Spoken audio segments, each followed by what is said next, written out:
Welcome to all, स्वागत आप सभी का आरएस सर यूट्यूब चैनल पे। और हम आ चुके हैं अभी लाइव एक और धमाकेदार क्लास के साथ। सिलेक्शन बैच की ये क्लास रहेगी लेक्चर नंबर हमारा 20। यहाँ पे देखिए सिलेक्शन बैच का जो लेक्चर नंबर 20 आपका होने वाला है वो होने वाला बहुत ही जबरदस्त है, क्योंकि आज हम बात करने वाले हैं लॉ ऑफ मोशन पार्ट 1। यानी लॉ ऑफ मोशन का आज हम पूरा निचोड़ निकाल देंगे पार्ट 1 में। इसकी कम से कम 4 से 5 क्लास होगी, लेकिन जितना भी आपको करवाया जाएगा, जिस लेवल पे आपको करवाया जाएगा, एक एक पॉइंट से जहां से सवाल बनेगा उसकी निचोड़ के मतलब टॉप जो आपका कॉन्सेप्ट बनेगा वो निकालेंगे विजुअल इफेक्ट के साथ। जहां आपको जरूरत होगी समझाने की वहां पे आपको समझाया जाएगा, कॉन्सेप्ट क्लियर किया जाएगा, डाउट क्लियर किया जाएगा। तो जिन बच्चों ने, अगर मैं यहां पे बात कर रहा हूं, ठीक है, जिन बच्चों ने, अगर मैं यहां पे बात करता हूं, सिंपल सा लॉजिक है, एक बार देखना सर, कॉल बोल दो कि क्लास ले रहे हैं। तो यहां पे जो लॉ ऑफ मोशन है, मेन मुद्दे वाली बात है, जिसका पार्ट 1 है। पार्ट 1 जो आपका निकल के आ रहा है लॉ ऑफ मोशन का, बहुत ही इंटरेस्टिंग है, बहुत ही इंटरेस्टिंग टॉपिक है, मजा आ जाएगा। बिल्कुल बेसिक से डाउट क्लियर करेंगे। बिल्कुल एक बार सभी बच्चे शेयर कर दे क्लास को, जबरदस्त तरीके से आग लगेगी क्लास में, कॉन्सेप्ट के साथ में भी और यहां पर भी। ठीक है, रेडी? चलो बेटा, सबसे पहले अपन बात करते हैं लॉ ऑफ मोशन में। First law of motion, second law of motion, third law of motion. ये मोशन है क्या? मोशन जो गति के जो नियम है वो क्या है, कैसे उनको डील करें। और जो आज की क्लास है ना, तीनों लॉ पढ़ेंगे और लास्ट में न्यूमेरिकल कराऊंगा। मतलब आज की क्लास में पूरे चांसेस है कि एक क्वेश्चन तो आपके एग्जाम में फंस ही जाए, और वो क्वेश्चन में आज की क्लास जब एंड करूंगा ना तो आपको याद करवा के छोड़ूंगा। यानी आज की क्लास 1 नंबर पक्का करेंगे हम। ठीक है, तो चलिए सबसे पहले बात करते हैं यहां पे फर्स्ट लॉ ऑफ मोशन की। पहला ही पॉइंट हमारा फर्स्ट लॉ ऑफ मोशन, गति का प्रथम नियम। फर्स्ट लॉ ऑफ मोशन को थोड़ा सा फील करने की कोशिश करते हैं कि ये फर्स्ट लॉ ऑफ मोशन है क्या, कहानी, इसको कैसे हम अंडरस्टैंडिंग में रखें। एक बंदा है, बस में खड़ा है, ट्रेन में खड़ा है, जैसा भी है, जैसे मान लीजिए बस में खड़ा है। पहले इसकी कंडीशन देखिए, बस चल रही है आराम से, ये खड़ा है, पहले बस में खड़ा है, बस को पकड़ के ऐसे, अचानक से बस स्टार्ट हो जाती है, जिसकी वजह से बस का निचला हिस्सा आगे जाता है। तो ये बंदा, उसका जो नीचे वाला पार्ट है वो भी आगे की ओर जाना चाहता है, लेकिन जो पीछे का पार्ट है वो जहां पे था वहीं पे रहना चाहता है। ऊपर वाला जो पार्ट है वो जहां पे था वहीं पे रहना चाहता है, नीचे का पार्ट आगे जा रहा है, लेकिन पीछे वाला वहीं पे रुक रहा है। समझ रहे हो? कोई object according to first law of motion अगर रेस्ट में है तो रेस्ट में रहेगा, अगर मोशन में है तो मोशन में रहेगा, जब तक कि उस पर कोई एक्सटर्नल फोर्स अप्लाई नहीं कर दिया जाए। ये बंदा रेस्ट में था, अगर अपन इस बस को स्टार्ट नहीं करते, एक्सटर्नल फोर्स नहीं लगाते, तो ये रेस्ट में ही रहता। अगर कोई ऑब्जेक्ट मोशन में है तो वह मोशन में ही बना रहेगा जब तक कि उस पर कोई एक्सटर्नल फोर्स अप्लाई नहीं किया जाता। इसे इनर्शिया का लॉ भी कहते हैं, इसे जड़त्व का नियम भी कहते हैं। तो जनरल क्या है फर्स्ट लॉ, उम्मीद करता हूं कि यह कॉन्सेप्ट आपको समझ में आया होगा। इसका अभी मैं एग्जांपल आपको और आगे दूंगा तो वहां से यह चीज और आपको क्लियर होगी। सबसे पहले फर्स्ट लॉ ऑफ मोशन का कॉन्सेप्ट क्या है, इसका डेफिनेशन क्या है, इसको समझने की कोशिश करते हैं। देखिए बेटा, फर्स्ट लॉ ऑफ मोशन जो थ्योरी मैंने आपके दिमाग में डाल दी है, और शायद आपको ऑलरेडी पहले से भी पता होगी, as it is copy scan कर दिया होगा आपने, क्योंकि बहुत बार हमने ये लॉ पढ़ा है और समझा भी है, याद भी किया है। तो बस उसको फटाफट रिवाइज कर देते हैं। क्या कि इस नियमानुसार, इस नियम के अनुसार, अगर कोई वस्तु रेस्ट में है, according to first law of motion, अगर कोई ऑब्जेक्ट रेस्ट में है, स्थिर अवस्था में है, तो वह स्थिर रहना चाहता है, रेस्ट में रहना चाहता है। और यदि वह गतिशील अवस्था में है, वह मोशन में है, तो वह मोशन में ही बना रहना चाहता है। कब तक? जब तक कि वस्तु पर कोई एक्सटर्नल फोर्स यानी बाह्य बल कार्य ना करे। जैसे ही एक्सटर्नल फोर्स लगाएंगे उसकी वो कंडीशन चेंज हो जाएगी। एग्जांपल देता हूं, ये बॉल यहां पे पड़ी है, फुटबॉल है, ठीक है, ये बंदा आता है एक और आके इसकी किक मार रहा है, लात मार रहा है। यहां पे ये बॉल रेस्ट में थी, रेस्ट में ही रहती, लेकिन इस बंदे ने इस पे क्या लगा दिया? बल लगा दिया, फोर्स अप्लाई कर दिया, और ये बॉल मोशन में आ गई, गति में आ गई। अगर ये बल नहीं लगाता तो ये रेस्ट में ही रहती है। इस बॉल का एग्जांपल दूंगा।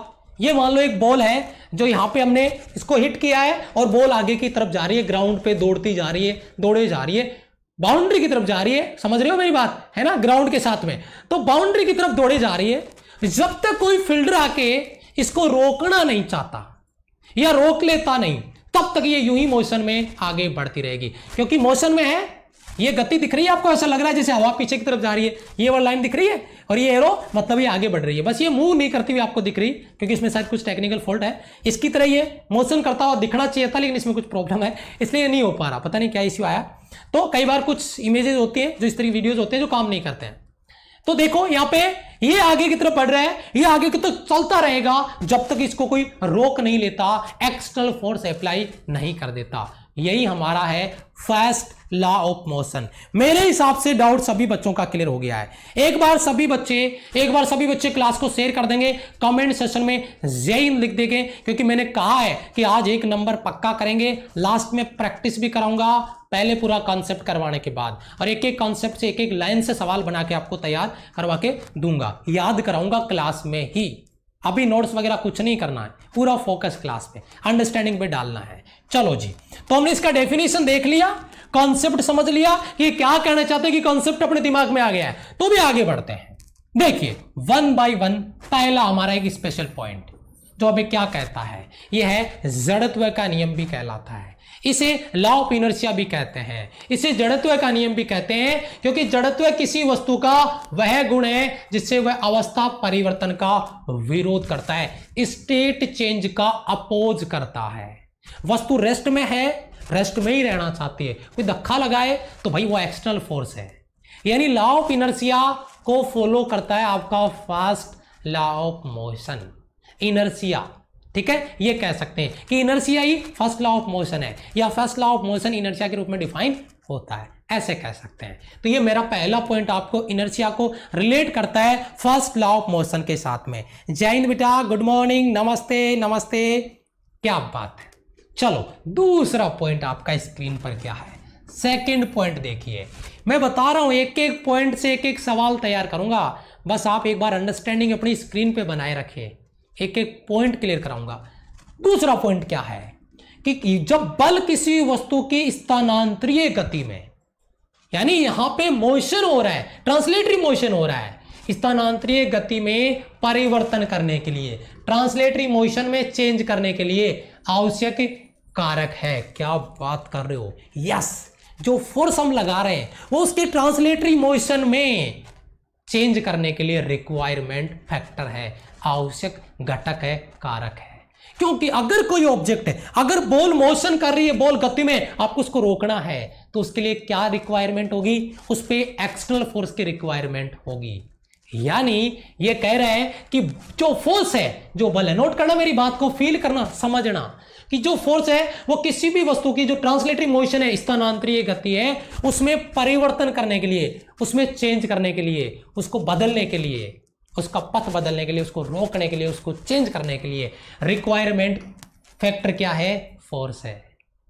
बल लगा के उसको चेंज किया जा सकता है ट्रांसलेटरी मोशन के रूप में। यहां पे एक अनबैलेंस्ड आपको फोर्स दिखाया गया है, 2 लोग इधर हैं, 2 लोग इधर हैं, ये खींच रहे हैं अनबैलेंस्ड फोर्स के साथ। अगर इधर वाला फोर्स ज्यादा है तो इसको इधर खींच के ले जाएंगे, ये गिर जाएंगे। वैसे ये चारों गिर रहे हैं यहाँ पे ठीक है, धोखा हुआ है, इन्होंने भी छोड़ दिया, इन्होंने भी छोड़ दिया है, रस्सी नीचे गिर गई, दोनों चारों नीचे गिर गए। ये दोनों गिरने वाले गिर नहीं रहे, ये गिर चुके पहले। ठीक है, तो मेरा कहने का मतलब है कि ट्रांसलेटरी मोशन को चेंज करने के लिए, उसके फैक्टर बदलने के लिए फोर्स रिक्वायर्ड है।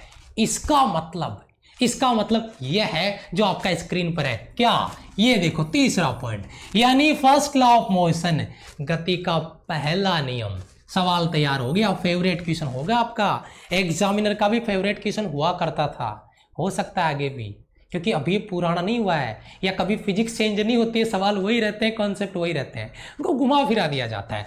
फर्स्ट लॉ ऑफ मोशन है वो डिफाइन करता है किसको, फोर्स को, क्योंकि ट्रांसलेटरी मोशन, स्थानांतरीय गति को बदलना या मोशन में लाने के लिए, उसको रोकने के लिए जरूरी जो फैक्टर है वो हमारा फोर्स ही है। और इसीलिए फर्स्ट लॉ ऑफ मोशन है वो डिफाइन करता है किसको, फोर्स को, यानी बल को परिभाषित करता है। मेरे हिसाब से सभी बच्चों का डाउट क्लियर हो गया होगा। ठीक है बेटा, जय हिंद बेटा। ठीक है, यानी फर्स्ट लॉ ऑफ मोशन से हमें फोर्स का डेफिनेशन मिलता है, अभी सेकंड लॉ ऑफ मोशन भी पढ़ेंगे, फर्स्ट सेकंड थर्ड सब फिनिश कर देंगे आज, तीनों लॉ फिनिश कर देंगे, ठीक है, और न्यूमेरिकल भी करेंगे। इसलिए मैंने बोला है कि 1 नंबर पक्का हो जाएगा, क्योंकि आज बहुत सारे सवाल बनेंगे, बहुत इंटरेस्टिंग क्वेश्चन बनेंगे। चलिए, तो पहला आपका जो पॉइंट यहां से सवाल से जो क्वेश्चन बना वो बन गया आपका first law of motion, force को डिफाइन करता है, बल को परिभाषित करता है। अब इसके एग्जाम्पल की बात कर लेते हैं। जैसे मान लो कपड़े अपने लिए और कपड़ों को अपने से झाड़ते हैं, ठीक है, जैसे मान लो उन पर डस्ट पड़ी है, कपड़े को पकड़ के झाड़ रहे हैं, तो जो डस्ट है वो कपड़े को छोड़ के साइड में चली जाती है। क्यों?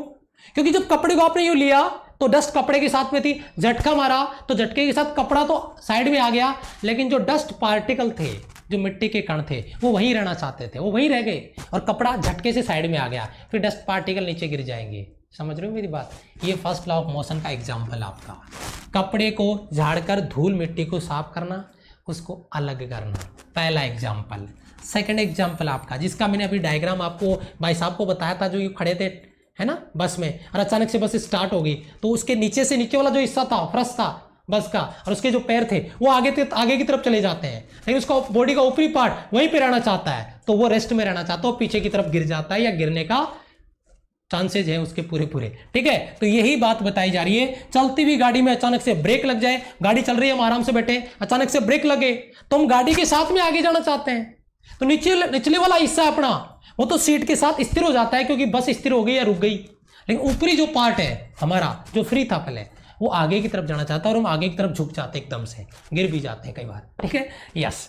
तो चलती हुई गाड़ी में अचानक से ब्रेक लगाने से यात्रियों का आगे की ओर झुकना, ये भी आपका फर्स्ट लॉ ऑफ मोशन का ही एग्जाम्पल है। क्लियर है बेटा? शाबाश, यस बेटा। एक एक चीज, एक एक पॉइंट जो आपको बताई जा रही है बेटा, एक एक पॉइंट, एक एक चीज जो आपको बताई जा रही है, समझ में आ रहा है कि नहीं आ रहा बेटा? मैंने कहा कि क्लास के दौरान मैं क्लियर करवाऊंगा, आपको याद करवाऊंगा। फर्स्ट लॉ ऑफ मोशन से रिलेटेड जो क्वेश्चन पढ़ने थे वो मैंने तैयार करवा दिए हैं। अभी देखो यहाँ पे मोटू पतलू आ गए 2। सेकेंड लॉ ऑफ मोशन यानी उष्मागति की कहां से आ गया? सेकेंड लॉ ऑफ मोशन यानी गति का द्वितीय नियम। सेकेंड लॉ ऑफ मोशन क्या कहता है? इंटरेस्टिंग फैक्टर है। सेकेंड लॉ ऑफ मोशन जो फर्स्ट लॉ ऑफ मोशन में जो फोर्स था उसका मैग्नीट्यूड देता है, और उस मैग्नीट्यूड के बेसिस पे मास और एक्सेलरेशन को एक साथ कर देता है, उनका कॉम्बिनेशन बना देता है कि इसका मास ज्यादा है, इसका एक्सेलरेशन कम होगा अगर फोर्स कांस्टेंट है। यानी उसने कुछ ऐसा एक्सप्लेनेशन दिया है जो मास को रिलेट करता है, जो मोमेंटम में चेंज का जो रेट है वो अप्लाइड फोर्स के रूप में डिफाइन करके, एक्सप्लेन करके, एक फॉर्मूला तैयार करके मैग्नीट्यूड देता है, परिमाण देता है बल का। इस डायग्राम से कुछ समझ पा रहे हैं आप?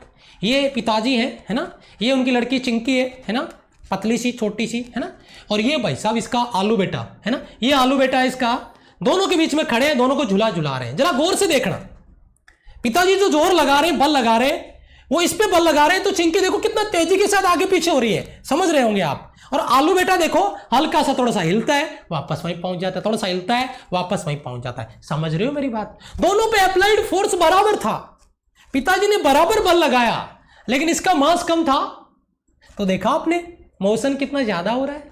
इसका मास, ये आलू है, इसका मास आपने देखा, इसका मास बहुत ज्यादा है, तो इसका मतलब इसका मोशन धीरे होगा, इसमें एक्सेलरेशन कम आएगा। समझ रहे हो मेरी बात?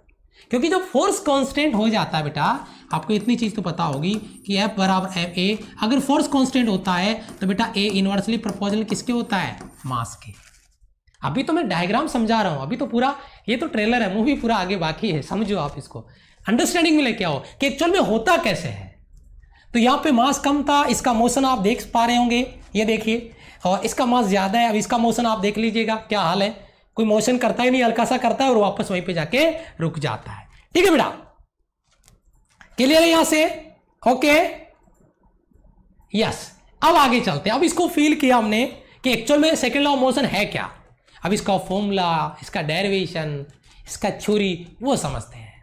सेकेंड लॉ ऑफ मोशन क्या कहता है कि इस लॉ के अनुसार, इस नियम के अनुसार, जो मोमेंटम में चेंज है उसका rate of change in momentum, संवेग में परिवर्तन की दर, यानी dp/dt, एप्लाइड फोर्स के डायरेक्ट प्रोपोर्शनली होती है, F समानुपाती dp बटा dt। ये हमारा सेकेंड लॉ ऑफ मोशन बोलता है। अब इसका फॉर्मूला देखेंगे, पहले एक बार थ्योरी पे नजर डालते हैं। थ्योरी क्या है जो हमारे को नोट्स में डालनी है, आपका सेकंड लॉ ऑफ मोशन। इस नियम के अनुसार किसी वस्तु के संवेग परिवर्तन, और संवेग परिवर्तन से काम नहीं चलेगा, इसको नोट करके रखना, क्योंकि संवेग परिवर्तन बेटा आपका डेल पी होता है, और जब संवेग परिवर्तन की दर की बात आती है तो वह del P upon del T होता है, जिनमें बहुत बड़ा डिफरेंस आपको नजर आ रहा होगा। इसलिए अगर आप नोट्स बनाओ या कोई पूछे आपसे बोलो तो संवेग परिवर्तन मत बोलना, मोमेंटम चेंज मत बोलना, rate of change in momentum बोलना, वही आपका सही होगा, ऊपर वाला गलत हो जाएगा। तो संवेग में परिवर्तन की दर वस्तु पे आरोपित एप्लाइड फोर्स के इनवर्सली प्रोपोर्शनली होती है, यानी समानुपाती होती है, अनुक्रमानुपाती होती है। ये आपका इसका डेफिनेशन हो गया। और अब एक अहम सवाल जो आपको नोट करना है, बहुत इंटरेस्टिंग, इसकी दिशा बल की दिशा के अनुदिश होती है। किसकी दिशा? जो मोमेंटम में जो चेंज होगा, क्योंकि जो मोमेंटम है उसमें जो चेंज होगा वो फोर्स की डायरेक्शन में चेंज होगा, जिधर उस पर बल लगेगा उसी डायरेक्शन में मोमेंटम में चेंज होगा। ये बात याद रखना, बहुत तगड़ा सवाल है। सेकेंड लॉ ऑफ मोशन में जो आप फोर्स तैयार कर रहे हो, जो बल आप तैयार कर रहे हो, उस पर अप्लाइड करके वो जो rate of change in momentum का जो डायरेक्शन है, क्योंकि आपको पता है momentum is a vector quantity, momentum एक संवेग एक सदिश राशि है, तो जो डायरेक्शन में चेंज होगा ना, जिस डायरेक्शन मोमेंटम चेंज होगा उसी डायरेक्शन में मतलब आपका फोर्स होगा, यानी फोर्स की डायरेक्शन में मोमेंटम में चेंज होगा, यानी दोनों की डायरेक्शन एक ही होगी, दोनों की दिशा एक ही होगी। ये बहुत इंटरेस्टिंग चीज़ है। यहाँ से मेरे हिसाब से इस थ्योरी में मैंने 2 पॉइंट आपको दिए हैं, एक उसका डेफिनेशन और दूसरा उसका डायरेक्शन, और मेरे हिसाब से दोनों पॉइंट सभी बच्चों के अच्छे से क्लियर हो गए होंगे। कि पहला मैंने दिया कि according to second law of motion applied force rate of change in momentum के प्रोपोर्शनली होता है, समानुपाती होता है, और आगे इसकी डायरेक्शन संवेग में परिवर्तन की जो दर है वो अप्लाइड फोर्स की दिशा में होगी, यानी लगाए गए बल की दिशा में होगी। मेरे हिसाब से यहाँ पे आपका कोई डाउट नहीं बचा होगा, सभी डाउट यहाँ से क्लियर हो गए होंगे। ठीक है बेटा, आगे चले। यस, शाबाश बेटा, आगे चलते हैं, आगे चलते हैं। यहां पे देखो बेटा, इसको मैं थोड़ा सा पुक कर देता हूं, ये मैंने स्लाइड खाली रखी है यहाँ पे। अकॉर्डिंग टू दिस लॉ ये क्या बोल रहा है? संवेग में परिवर्तन की दर आरोपित बल के बराबर है। इसका मतलब ये हो रहा है कि भाई अप्लाइड फोर्स आपका F है, अप्लाइड अगर आपका फोर्स F है, अगर अप्लाइड फोर्स आपका F है तो उस कंडीशन में देखिए F डायरेक्ट प्रोपोर्शनली आपका dp बटा dt। एग्री बेटा? F direct according to second law of motion rate of change in momentum applied force के प्रोपोर्शनली है, समानुपाती है। तो एक बार इसको बना के देख लेते हैं। तो dp अपॉन dt F के प्रोपोर्शनली आ गया, मैंने प्रोपोर्शनल साइन हटाया के del p upon del t, लेकिन इन दिस कंडीशन k का वैल्यू यहाँ पे 1 रखी, इसको हटा देते हैं और आपका अप्लाइड वैल्यू F बराबर डेल p बटा डेल t आ गया। अब यहाँ पे एक चीज इंटरेस्टिंग है कि मैं मोमेंटम को क्या लिखूं।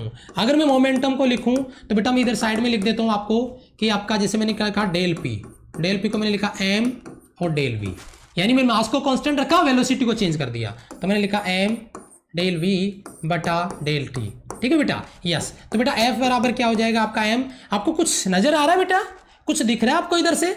यस, ये चीजें कुछ दिख रही है बेटा? यस। अगर ये आपको दिख रहा है तो फटाफट से dv अपॉन dt में इधर साइड में लिख देता हूं बेटा, ये आपका a बराबर आपका dv बटा dt। तो बेटा ये dv अपॉन dt आपका एक्सेलरेशन हो जाएगा a, ये हो गया आपका फोर्स। और अगर मैं इसको वेक्टर फॉर्म में लिखता हूं तो ये हो जाएगा बेटा आपका f वेक्टर बराबर ma वेक्टर, ये इसका वेक्टर फॉर्म है, सदिश रूप है। मेरे हिसाब से सभी बच्चों के यहाँ पे जो मैंने इसको प्रूव करने की कोशिश की है, जो हमने थ्योरी लिखी थी उसके हिसाब से सभी बच्चों का डाउट क्लियर हो गया है। ठीक है, शाबाश।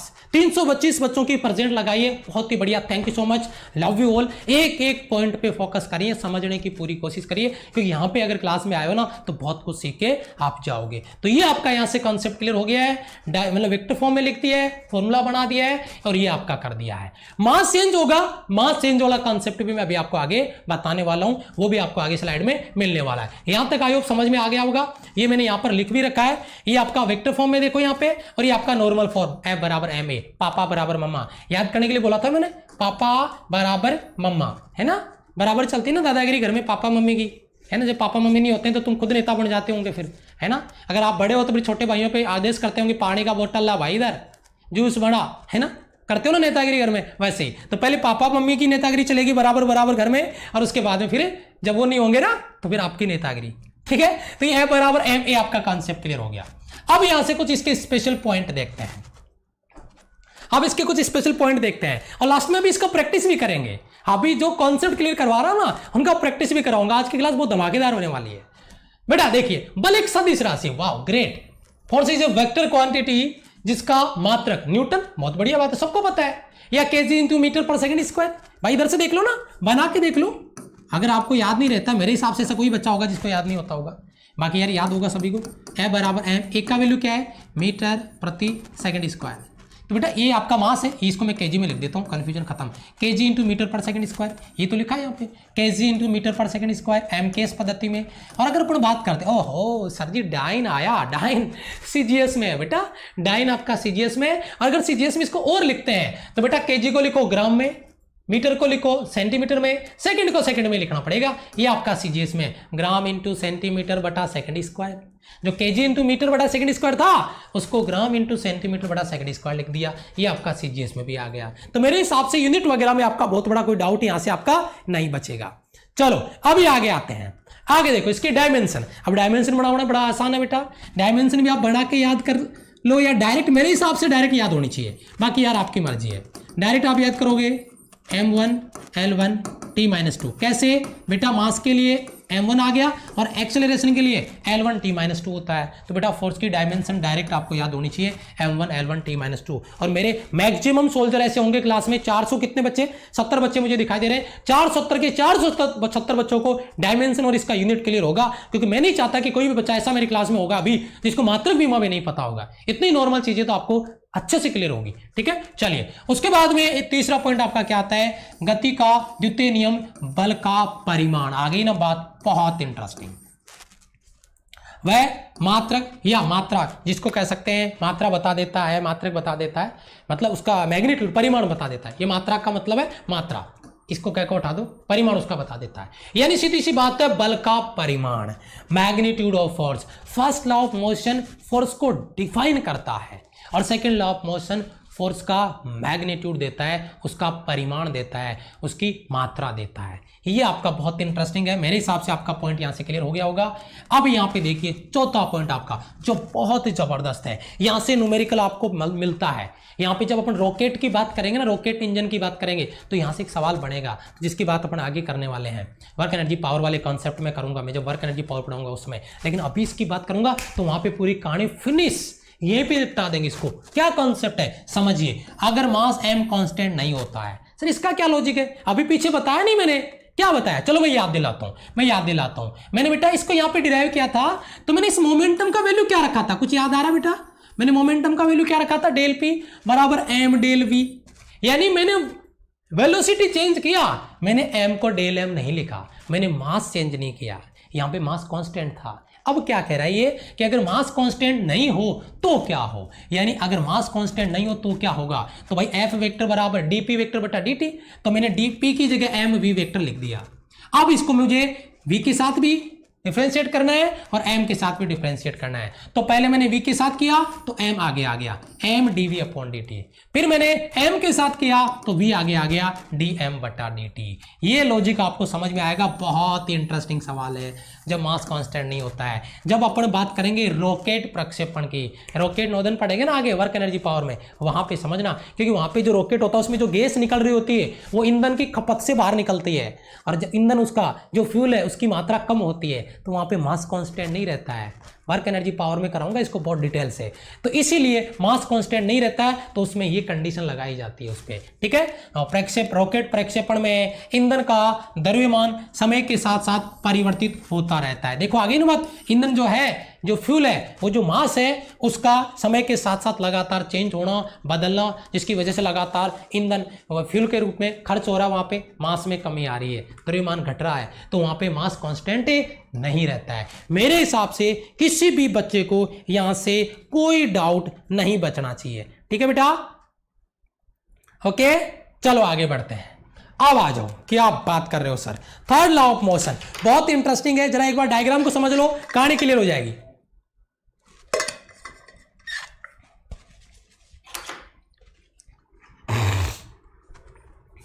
फर्स्ट लॉ ऑफ मोशन पढ़ लिया, सेकेंड लॉ ऑफ मोशन पढ़ लिया, थर्ड लॉ ऑफ मोशन की बात कर रहे हैं, और थर्ड लॉ ऑफ मोशन बड़ा इंटरेस्टिंग हो गया आपका। यहां पर अगर अपन बात करते हैं थर्ड लॉ ऑफ मोशन, गति का तृतीय नियम, क्या हो रहा है, ये बंदा यहां पे रेसिंग लगा रहा है यार, बोर्ड पे खड़ा होके देख रहे होंगे आप, बोर्ड पे खड़ा होके ये इधर इसका, यहाँ पे इसका बाहरी, जहाँ पे जिसको कह सकते हैं नाव को लाके यहाँ पे इसको किनारे से बाहर आ सकता है ये, तो यहाँ पे कुछ मतलब रोड वगैरह लगा रखी है, लकड़ी वगैरह लगा रखी है यहाँ पे, ये इधर से भाग के आता है, क्योंकि ये जो बोट है ना वो इसके पास नहीं जा रही है, तो इसके पास ऑप्शन क्या है, इसको कूदना पड़ेगा। तो इसने क्या किया, इधर से आया लास्ट कॉर्नर पे और इधर से कूद के जाके आगे की तरफ कूद गया। जैसे ही आगे कूदा, आपने क्या देखा, ये बोट कहां जा रही है, पीछे, ये बंदा कहां पे जा रहा है, आगे, देखो है ना। अब आगे जाके कहां गिर रहा है कुछ पता नहीं अपने को, ठीक है, बोट पीछे जा रही है। क्या हो रहा है, ये क्या हो रहा है, third law of motion, action reaction, क्रिया प्रतिक्रिया। थर्ड लॉ ऑफ मोशन का ये कॉन्सेप्ट सभी बच्चों का क्लियर हो गया होगा, शाबाश। इक्वल एंड अपोजिट रिएक्शन, शाबाश, वेरी गुड वेरी गुड, बहुत अच्छे। जो भी एक्शन होगा उसका सेम मैग्नीट्यूड अपोजिट डायरेक्शन में रिएक्शन देखने को मिलेगा, यही हमारा है थर्ड लॉ ऑफ मोशन। ठीक है, यस, चलिए आगे चलते हैं। गति का तृतीय नियम, थर्ड लॉ ऑफ मोशन क्या है, इसका डिटेल से बात करेंगे। कोई नहीं है सर हमारे दिमाग में कॉन्सेप्ट स्कैन है तो ये क्या है, हम तो ऐसे ही बोल देंगे इसको। चलो फिर भी मैं बता देता हूं आपको, समझिए जरा इसको ध्यान से। इस नियम के अनुसार प्रत्येक क्रिया के बराबर और विपरीत दिशा में प्रतिक्रिया होती है। जब दो वस्तुओं ए तथा बी एक दूसरे पर बल लगाती है तो ए के द्वारा बी पर किया गया बल एफ बी ए वेक्टर, खत्म बात, कोई दिक्कत नहीं है, कुछ नहीं करना इधर से, ठीक है। तथा बी वस्तु द्वारा ए पर किया गया प्रतिक्रिया एफ ए वेक्टर, बल लगता है तो ये दोनों बल आपस में बराबर और विपरीत होंगे। यानी ये कह सकते हैं कि सेम मैग्नीट्यूड होगा आपका एफ ए बी वेक्टर बराबर आपका एफ बी ए वेक्टर, ये बी ए वेक्टर, ठीक है, और इनका मैग्नीट्यूड बराबर होगा, डायरेक्शन अपोजिट होगी। बस इतनी सी बात बोलनी थी, लेकिन कोई दिक्कत नहीं है। ये आपका यहां पर मैंने इंग्लिश डाल दिया, तो जो बच्चे नोट्स बनाएंगे इसको बाद में रिकॉर्डेड क्लास के साथ में, वो बच्चे यहां से इसको पोज करके अपना नोट्स जो भी लिखना चाहे लिख सकते हैं अपनी लैंग्वेज है। लेकिन लैंग्वेज में इन नोट्स मैंने बताया, आपको एक वीडियो डाला है how to make super notes कैसे बनाए। जिन बच्चों ने नोट्स बना रखे हैं वो भी एक बार उस वीडियो को देख लेना। पता है क्यों? क्योंकि उस वीडियो को देखने के बाद आपको पता चलेगा कि आपने जो ऑलरेडी नोट्स बना रखे हैं उनको पढ़ना कैसे है, ताकि जो 5-5, 6-6 घंटे की क्लास है उसको 1-आधे घंटे में कैसे निपटा दें। तो एक बार उसको वीडियो को जरूर देखना, पूरा देखना, डाउट क्लियर तभी होगा कि चलो मुझे करना क्या है। न्यूटन बढ़ जाते हैं, सारे 2 मिनट का वीडियो देख कर निकल लेते हैं, कहानी पूरी आगे रह जाती है, बीच में जाके वहां से भाग जाते हैं, समझ नहीं आएगा। तो ये चीज क्या आपको नोट्स में डालने की जरूरत है? नहीं, आपको ये चीज डालने की जरूरत है नोट्स में। इसी तरीके से आपको ब्रीफ करने होते हैं नोट्स। ये मैंने क्यों लिखा? मैंने इसलिए लिखा कि जब आप खुद नोट्स अपने मेरे क्लास में आके देखो तो आपको लगे कि मुझे पढ़ना क्या है, तो कुछ भी नहीं आता, उस लाइन को पढ़ के सब कुछ समझ गए। जब आपने खुद अपने नोट्स लिख दिए तब तो आपको खुद को अपने नोट से समझना है, तो अपने आप ही समझ में आ जाएगा। समझ रहे हो मेरी बात? यस। तो यहां पे देखिए बेटा, यहां पे मैंने कहा दोनों बल अपोजिट डायरेक्शन में है बेटा, तो माइनस का चिन्ह आएगा। लेकिन अगर अपन इसका मैग्नीट्यूड लगा देते हैं तो ये माइनस का चिन्ह आपका हट जाता है, ठीक है। यहां पर ऑब्जेक्ट है, ये एक ऑब्जेक्ट ब्लॉक पहला, ये ब्लॉक दूसरा, पहला ब्लॉक दूसरे पे बल लगाता है, दूसरे पहले पे। ये देखो नॉर्मल रिएक्शन फोर्स F21, और ये इस पे बाहर mj लगा रहा है, नीचे की तरफ n लगा रहा है F12, ये F12 है, ये F21 है। ये बल लगाएगा ऊपर, ये बल लगाएगा नीचे। सेम कॉन्सेप्ट है, जो इधर उधर के लिए अपन बल लगा रहे थे, एक इधर खींच रहा है, एक इधर खींच रहा है, एक्शन रिएक्शन, सेम लॉजिक यहां पे। इसने इसके ऊपर रखा है तो इसने नीचे बल लगाया, नीचे वाले ने ऊपर बल लगाया, ये डायरेक्शन अपोजिट, लेकिन दोनों का मैग्नीट्यूड सेम होगा। मेरे हिसाब से सभी बच्चों का डाउट यहां से क्लियर हो गया होगा, ठीक है बेटा। थैंक यू बेटा, thank you so much, thank you. ये आपका प्यार और सपोर्ट है, सच्ची बता रहा हूं बेटा, ये मेरा प्रोफेशन है, पता आपको। जब ये क्लास तैयार करनी होती है ना, तो रात को अगर मैं 9 बजे इसको लेकर बैठता हूं ना, तो 12:30 बजे मेरी क्लास शेड्यूल होती है। कभी भी मेरे चैनल पे आके देखना, 12:30 बजे पहले आपको मेरी क्लास शेड्यूल नहीं मिलेगी, 12:30 बजे बाद में क्लास शेड्यूल मिलेगी। 3 घंटे इस क्लास में मेहनत करनी पड़ती है, तब जाके इस क्लास के नोट्स तैयार होते हैं। एक दिन क्लास नहीं होती, आप सवाल कर लेते हो सर क्लास नहीं हुई, अरे भाई किसी रीजन की वजह से नोट्स तैयार नहीं हुए होंगे, इसलिए ठीक है। बहुत मेहनत लगती है इन पे, नोट करके देखिए आप। लोगों के पास स्मार्ट बोर्ड है लेकिन स्मार्ट वर्क नहीं है। आप समझ रहे होंगे मैं क्या कहना चाह रहा हूं। मतलब स्मार्ट बोर्ड का यूज स्मार्टली अगर नहीं कर रहे हैं तो क्या फायदा उसका, लेकिन उस स्मार्ट वर्क को करने के लिए उस पर मेहनत लगानी पड़ती है, पहले एफर्ट लगाने पड़ते हैं, तब जाके स्मार्ट बनता है। समझ रहे हो मेरी बात। तो यहां पे अगर मैं यहां पे बात कर रहा हूं, यहां पे देखिए पहला पॉइंट आपका, यह नियम बल की प्रकृति बताता है। क्या बात कर रहे हो, यस। जो एक्शन रिएक्शन आपका फोर्स है, ये उस फोर्स का नेचर बता रहा है कि फोर्स कौन से नेचर का उस पर लग रहा है। आपने उसको पास खींचना है, अट्रैक्शन है तो उसके पास उस पर रिपल्सन भी लगना चाहिए, एक्शन का रिएक्शन भी होना चाहिए। रिपल्सन है तो उस पर एक्शन भी आपको दिखना चाहिए जब आपने उस पर अप्लाई किया तब। समझ रहे हो मेरी बात, ठीक है, यस। तो उसके बाद में पहला पॉइंट हो गया। दूसरा पॉइंट देखिए क्या है। दूसरा पॉइंट आपका है बेटा, क्रिया और प्रतिक्रिया सदैव भिन्न भिन्न वस्तुओं पे लगती है। ये बात बहुत तगड़ी सवाल है। राइट और रॉन्ग स्टेटमेंट का क्वेश्चन एज इट इज यहां से बनाया हुआ मैंने आपको करवाया है, प्रैक्टिस करवाइए राइट और रॉन्ग स्टेटमेंट का। राइट और रॉन्ग स्टेटमेंट जिसकी मैं बात कर रहा हूं यहां पे, ठीक है, जो आपको यहां पर दिया गया है। राइट और रॉन्ग स्टेटमेंट क्या, उसके रिगार्डिंग में यहां पे बात कर रहा हूं, ठीक है। तो सिंपल लॉजिक है क्या कि कैसे हम इस पे एक्शन करें, कैसे इस पे रिएक्शन करें। आपको क्रिया प्रतिक्रिया जो है वो किस पे मिलेगा, एक्शन और रिएक्शन कैसे होगा।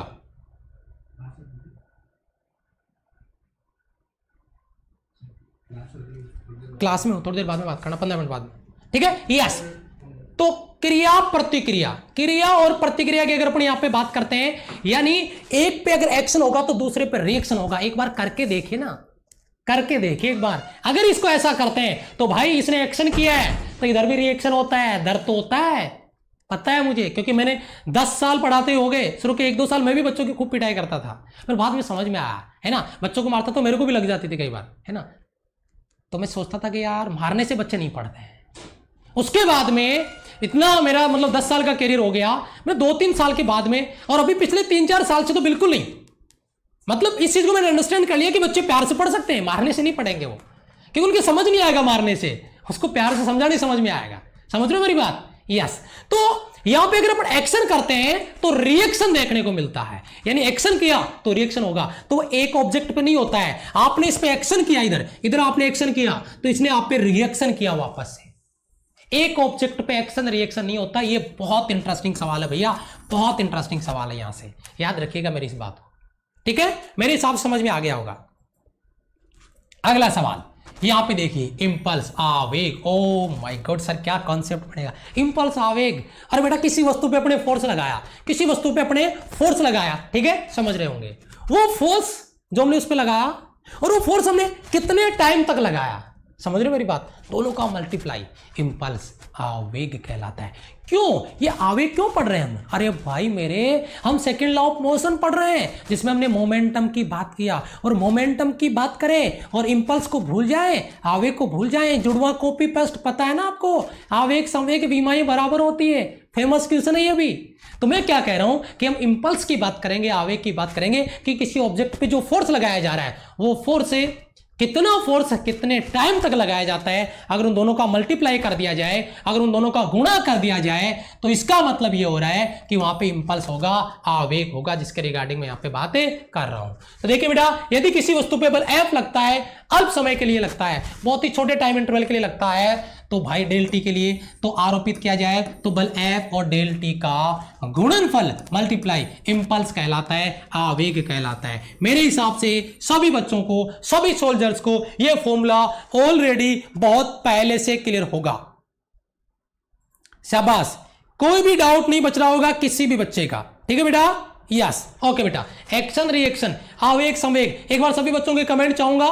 आवेग इंपल्स की डायमेंशन कमेंट में फटाफट नैनो सेकंड में, क्योंकि ये सवाल भी हमें तैयार करना है इसका। तो ये आपका F into T vector form में लिखा है मैंने, डेल पी वेक्टर बराबर है वेक्टर बटा डी, क्योंकि डेल पी अगर अपन यहां पे ले रहे हैं चेंज इन मोमेंटम है, ये इंपल्स ही तो है, सर ये कैसे लिख दिया? अरे भाई वही तो बात बता रहा हूं मैं, इंपल्स और मोमेंटम एक ही चीज है। मैं इसको आई से लिखता हूं, वैसे इंपल्स को आई से लिखा जाता है, इंपल्स को आई से लिखते हैं, लेकिन जो आई है वही तो मोमेंटम है, तो इसलिए मैंने इसको डीएल पी वेक्टर लिखा। किसी बच्चे को ऐतराज?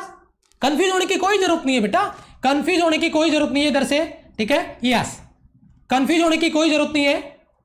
ओके, देखिए यहां से ये आपका, इसको इंपल्स भी आप लिख सकते हैं, कोई दिक्कत नहीं है, कंफ्यूज होने की कोई जरूरत नहीं है। मेरे हिसाब से क्लियर हो गया होगा सभी बच्चों का। चलिए बेटा आ जाओ, न्यूमेरिकल पे आ जाओ। पहला क्वेश्चन आपका आपकी स्क्रीन पर, और टाइम स्टार्ट करूंगा मैं फटाफट से। टाइम में यहां पे आपका लगा देता हूं, ठीक है, यस, ओके, टाइम लगा देता हूं मैं 40 सेकंड, आपका जो एग्जाम में आपको मिलेगा एग्जैक्ट टाइम 40 सेकंड का।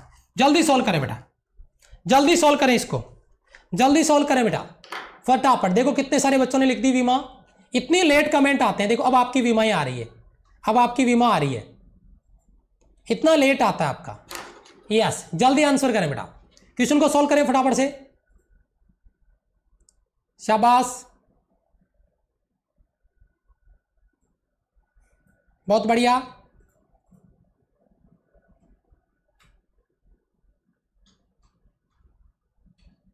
थैंक यू बेटा, thank you, thank you, thank you बेटा, thank you, thank you so much.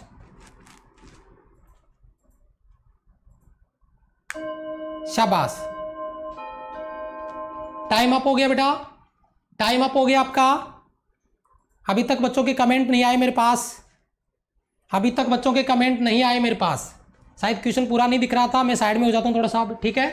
6 kg द्रव्यमान की एक वस्तु पर बल, ये लग रहा है बेटा, ये फोर्स है, वह कार्यरत है, तो वस्तु पे उत्पन्न त्वरण कितना होगा? क्या बात है, एक्सेलरेशन निकालना बेटा, आपको एक्सेलरेशन निकालना है। क्या बात है, क्या बात है, दो फोर्स अप्लाइड हो रहे हैं, अभी आंसर आना स्टार्ट हुआ है, अभी आंसर आना स्टार्ट हुआ है बेटा। कुछ बच्चे आ रहे हैं जो राइट ऑप्शन पे आ रहे हैं बेटा। बेटा पहली बात तो आपको सिंपल सा लॉजिक है, सिंपल सा कॉन्सेप्ट है यार। यहाँ पे फोर्स कितने अप्लाई हो रहे हैं? 2, तो यहाँ पे फोर्स कितने अप्लाई हो गए बेटा? 2। तो एक चीज आप मुझे बताइए, अगर 2 फोर्स अप्लाई हो रही है तो टोटल फोर्स कितना होगा? F वेक्टर बराबर F1 vector plus F2 vector. तो बेटा आप मुझे F वेक्टर का वैल्यू डायरेक्ट बताइए। ये बेटा आपका ये वैल्यू जो है वो आपका F1 का है, और ये जो वैल्यू है वो F2 का है, देख रहे होंगे आप। तो बेटा रिजल्टेंट निकालना पड़ेगा ना फोर्स, तो देखो 8 आई कैप और 4 आई कैप, 8 और 4 कितना हो गया बेटा?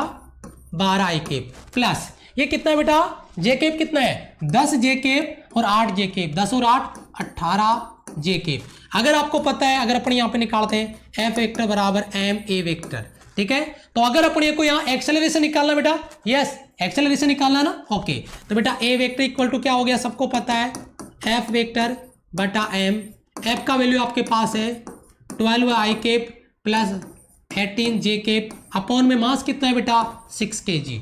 इसको कॉमन ले लो बेटा, कॉमन लेके काट दो, तो बेटा 6 दूनी 12, 2 आई कैप प्लस का 6 3 18, 3 जे कैप। मेरे हिसाब से आपका ऑप्शन डी नजर आ रहा होगा, 2 आई कैप प्लस 3 जे कैप। एक चीज याद रखना बेटा, मेरे सिलेक्शन बैच में जो क्वेश्चन होंगे वो आपको कहीं रिपीट नहीं मिलेंगे।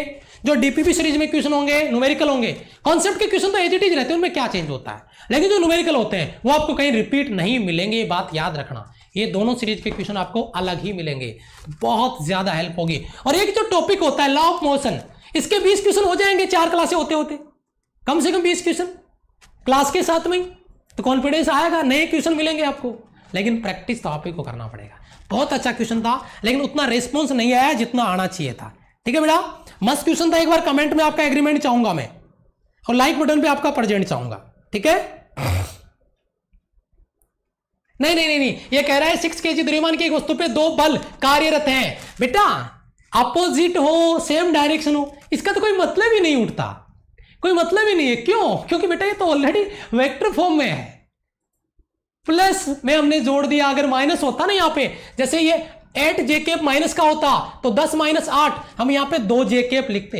ये तो ऑलरेडी बेटा वेक्टर फॉर्म में है, हमें देखने की जरूरत ही नहीं है। समान में है, विपरीत है, 30 डिग्री पे 60 डिग्री, जो भी है वेक्टर फॉर्म में था, हमने वेक्टर फॉर्म में इसको ऐड कर दिया। भाई मेरे कहां आ रहा है डायरेक्शन, अपने आप ही डायरेक्शन साथ साथ चल रहा है, क्या सोच रहे हो आप? ओके यस, चलो अगला सवाल आपकी स्क्रीन पर देखिए फटाफट से। अगला सवाल आपका स्क्रीन पर देखो, मैं टाइम भी स्टार्ट कर देता हूं आपका, 1 सेकेंड, मैं टाइम आपका स्टार्ट कर दे रहा हूं। ओके देखिए ओके चलो जल्दी सोल्व करो बेटा, जल्दी सोल्व करें इसको फटाफट से। यस दिख रहा है आपको पूरा, मैं साइड में हूं पूरा का पूरा। 1000 kg की एक कार 18 किलोमीटर पर आवर के वेग से गतिमान है। 1000 न्यूटन ब्रेक बल से रोका जाए तो रुकने से पहले कार द्वारा तय की गई दूरी क्या होगी? मस्त क्वेश्चन है भैया, टॉप लेवल क्वेश्चन आपका, मजा आ जाएगा, जबरदस्त, वेरी गुड, बहुत ही अच्छे। रुकने से पहले तय की गई दूरी, यही वो सवाल है जो दिमाग हिला देंगे आपका गुरुजी। शाबाश, very good. Time up, time आपका खत्म, अभी आंसर आना स्टार्ट भी नहीं हुआ, कुछ आंसर आए हैं। आपका नेट बहुत स्लो है बेटा, 50 Mbps प्लस है, लगभग 56-57 के आसपास है, ठीक है। यस क्या बात है, क्या बहुत स्लो आंसर आ रहे हैं, अभी तक तो आंसर आना ही स्टार्ट ही नहीं हुए, अब आ रहे हैं, सी पे आ रहे हैं, वाह वेरी गुड बेटा, बहुत अच्छा। चलो कैलकुलेशन देखते हैं बेटा, समझिए 1000 kg ये उसका मास है बेटा, और ये उसका वेलोसिटी है। लेकिन यार इस वेलोसिटी को मुझे चेंज कर लेना चाहिए, है ना, मतलब ये 18 किलोमीटर पर आवर है। यहां पर भी कुछ बच्चे फंस रहे होंगे ना, जिसकी वजह से सवाल सॉल्व नहीं कर पाए। यहां पर भी कुछ बच्चे फंस रहे हैं बेटा, यहां पर भी कुछ बच्चे फंस रहे होंगे ना, जो बच्चे सॉल्व नहीं कर पाए होंगे, क्योंकि इसकी वजह से बहुत सारे बच्चों का सवाल गलत हुआ होगा। अभी तो बहुत से आंसर आ रहे हैं इसी पे। यस बिल्कुल, इसको चेंज कर लो बेटा, इसको चेंज करना बहुत से बच्चों नहीं, यहीं पे बच्चे फंस रहे हैं। किलोमीटर पर आवर है तो बेटा 5/18 इंटू 18 से 18 कट जाएगा तो वेलोसिटी आपका 5 मीटर पर सेकंड हो जाएगा, ठीक है। यस, और ये आपका फोर्स है, ये आपका बल हो गया। तो बेटा सबसे पहले तो एक काम करो ना, पहला स्टेप आपका F बराबर ma, तुम्हें एक्सेलरेशन, वो भी रिटार्डेशन, मंदन, क्योंकि ब्रेक लगाया ना इसलिए। तो F बराबर ma, F कितना बेटा 1000 न्यूटन बटा कितना आ रहा है बेटा F बटा m कितना है बेटा 1000 kg। अरे वाह ग्रेट, माइनस का 1 आपका मीटर पर सेकंड स्क्वायर, रिटार्डेशन है ना इसलिए माइनस में लिया है। अब ये देखो बेटा 1000 न्यूटन का बल लगाने पर वह रुकने से पहले कार के द्वारा तय की गई दूरी कितनी होगी? क्या बात है, रुकने से पहले तय की गई दूरी, second condition v square according third law of motion, sorry third equation of motion, v square बराबर u स्क्वायर माइनस का 2as, माइनस क्यों भाई, रिटार्डेशन है। अंतिम वेग रुक जाएगा तो 0, प्रारंभिक वेग इनिशियल वेलोसिटी 5 मीटर पर सेकंड स्क्वायर, तो 5 का स्क्वायर 25 माइनस 2, एक का वैल्यू कितना, सर आपने पहले माइनस लगा दिया बेटा, अगर इधर प्लस लगाओगे तो जब एक का वैल्यू माइनस रखोगे तो माइनस लगा लेना, और अगर पहले से माइनस रख लिया फॉर्मूले में आपने तो बाद में माइनस लगा के उसको प्लस मत कर देना, नहीं तो हालत खराब हो जाएगी। मैंने सूत्र में प्लस रखा, हमेशा प्लस आता है, और यहाँ पे मैंने माइनस रख दिया। ये 2a और s आपको निकालना है बेटा, इसको इधर ले आओ, तो ये 2s बराबर 25, s बराबर 25 बट्टे में 2 यानी 12.5 metre, 12.5 metre, option C will be right answer. बोलो क्या कहते हो, क्लियर है कि नहीं है, ये बताओ आप मुझे, क्लियर है कि नहीं यहां से? ओके बेटा, क्लियर है कि नहीं है बेटा, मतलब मस्त वाले क्वेश्चन बने कि नहीं बने? क्लियर बेटा, कॉन्सेप्ट क्लियर सभी बच्चों का? यहां से 2 न्यूमेरिकल प्रैक्टिस करवा दी आपको आज, यहाँ पे ये पहला और ये दूसरा न्यूमेरिकल, और कॉन्सेप्ट भी आपको टॉप लेवल से मैंने क्लियर करवाए। उम्मीद करता हूं कि यहाँ पे किसी भी बच्चे का कोई डाउट नहीं बचा होगा, ठीक है। और जो बच्चे मेरी अनअकैडमी पे स्पेशल क्लासेस मिस कर रहे हैं बेटा, प्रैक्टिस के नाम पे सर्च करते ही रहोगे बेस्ट बुक, और उधर बच्चे बेस्ट बुक का प्रैक्टिस करके बैठे होंगे, समझ रहे हो मेरी बात? स्पेशल क्लासों पे मैं प्रैक्टिस करवा रहा हूं डेली के लगभग 70 क्वेश्चन, वो सारे क्वेश्चन आपको, एक में सुबह मॉक टेस्ट होता है 4 बजे कॉन्सेप्चुअल क्वेश्चन, और शाम को 12th क्लास का रिवीजन चल रहा है। तो जिन बच्चों ने मुझे अनअकैडमी पे फॉलो करके वो प्रैक्टिस क्लासेस ज्वाइन नहीं किए, वो तीनों क्लास फ्री है, नहीं किए वो कर सकते हैं। और जो बच्चे अनअकैडमी प्लस पे पढ़ना चाहते हैं, मेरा नया बैच कोर्स आ रहा है 22 जून से 5 अगस्त तक चलेगा, क्रेश कोर्स के रूप में, ठीक है। तो वो बच्चे भी ज्वाइन उसको कर सकते हैं और अपनी प्रैक्टिस को आगे कंटिन्यू प्लस के साथ में कर सकते हैं, जहां पे एक सिस्टम, शेड्यूल, कॉन्सेप्ट और प्रैक्टिस, 1.5 घंटा कॉन्सेप्ट होगा, 1.5 घंटा उसी का प्रैक्टिस होगा। तो ये आपकी इंफॉर्मेशन थी, उम्मीद करता हूं सभी बच्चों के सारे डाउट्स क्लियर हो गए होंगे। Thank you so much, love you all. मजा आया क्लास को तो एक बार कमेंट में लिख दीजिएगा, क्योंकि आप ही का जो कॉन्फिडेंस है वही हमें मोटिवेट करता है, ठीक है बेटा। Thank you so much, bye bye.